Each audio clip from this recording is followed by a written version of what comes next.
air mulai dini. Konservasi air tidak melulu tentang penghematan penggunaan air atau mematikan keran saat tidak digunakan, tetapi bisa dengan menggunakan teknologi untuk memanfaatkan sumber air dengan sebaik-baiknya. Berikut upaya yang dapat kita lakukan di SMP Negeri 3 Batu dalam melestarikan air. Pemanenan air hujan. Pemanen air hujan merupakan salah satu metode konservasi air yang dapat dilakukan oleh SMP Negeri 3 Batu. Pemanenan air hujan di SMP Negeri 3 Batu digunakan untuk wudhu, menyiram tanaman, dan mencuci tangan dari wastafel. Sumur resapan. Salah satu upaya untuk melestarikan air tanah adalah dengan membuat sumur resapan yang berfungsi sebagai tempat untuk menampung dan menyimpan curahan air hujan. Dapat menambah kandungan air tanah, sehingga jumlah air hujan yang meresap ke dalam tanah bertambah banyak, yang berakibat jumlah air limpasan hujan berkurang. SMP Negeri 3 Batu membuat sumur resapan sebagai tempat menyimpan air hujan yang banyak, sehingga ketika musim kemarau, air akan tetap mengalir karena banyak cadangan tersimpan di tanah. Biopori. Lubang biopori merupakan metode alternatif untuk meningkatkan daya resap air hujan ke dalam tanah. SMP Negeri 3 Batu mempunyai beberapa lubang biopori yang terdekat di halaman dan taman sekolah.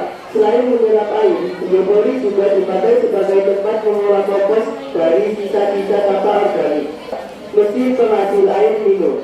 SMP Negeri 3 Batu memanfaatkan air bersih dari sumur untuk membuat air minum yang bisa dikonsumsi. Setiap kelas di SMP Negeri 3 Batu diberi fasilitas galon air sehingga para siswa cukup membawa tumbler dari rumah. Sebulan sekali, puskesmas datang untuk mengambil sampel air minum sehingga bisa dipastikan air bersih dari bakteri. Nah teman-teman, apa yang saya sampaikan di atas adalah beberapa cara untuk menghemat air. Dengan kita bisa menggunakan air, maka akan menghemat air untuk anak cucu kita nanti.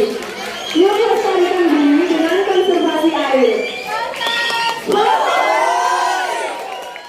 Selamat pagi, Assalamualaikum warahmatullahi wabarakatuh.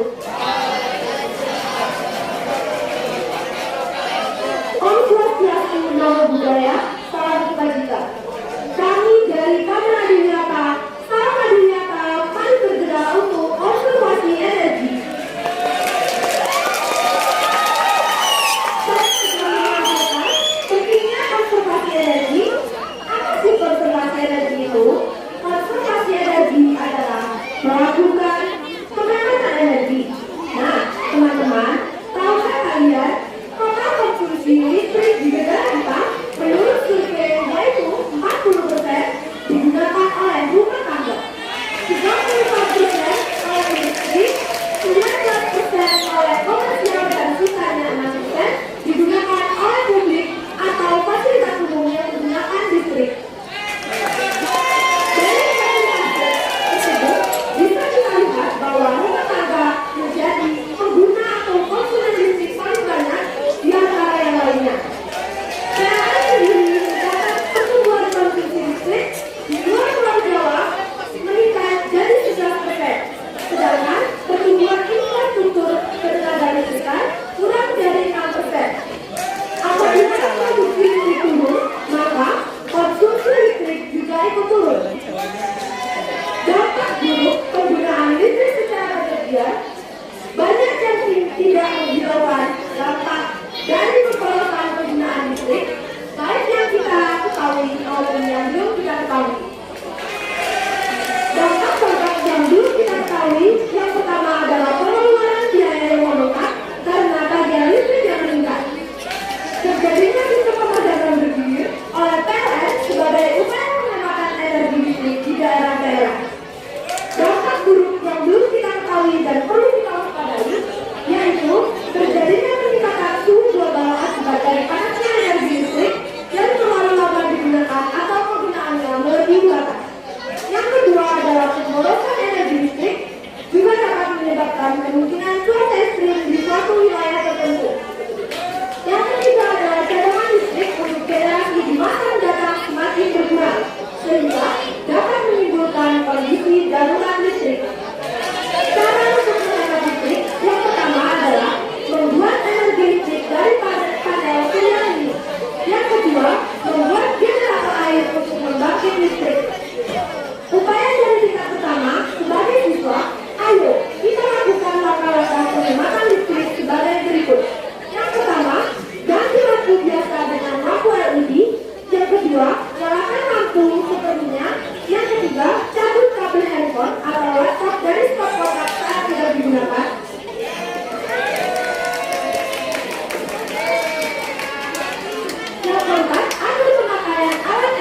yang membunyikan gaya listrik besar.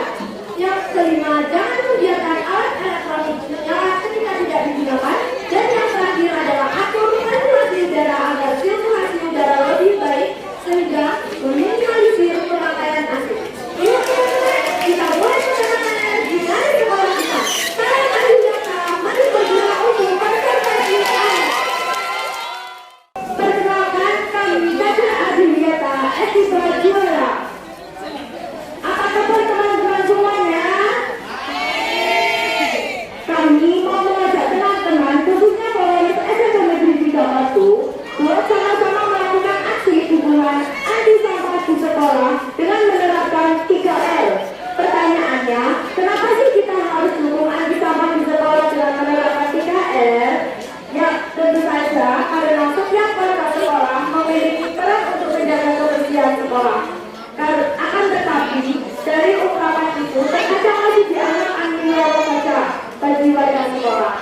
Padahal, jika ungkapan tersebut terlalu diremehkan, maka akan timbullah suatu dampak yang luar biasa. Apa aja sih dampaknya yang ditimbulkan?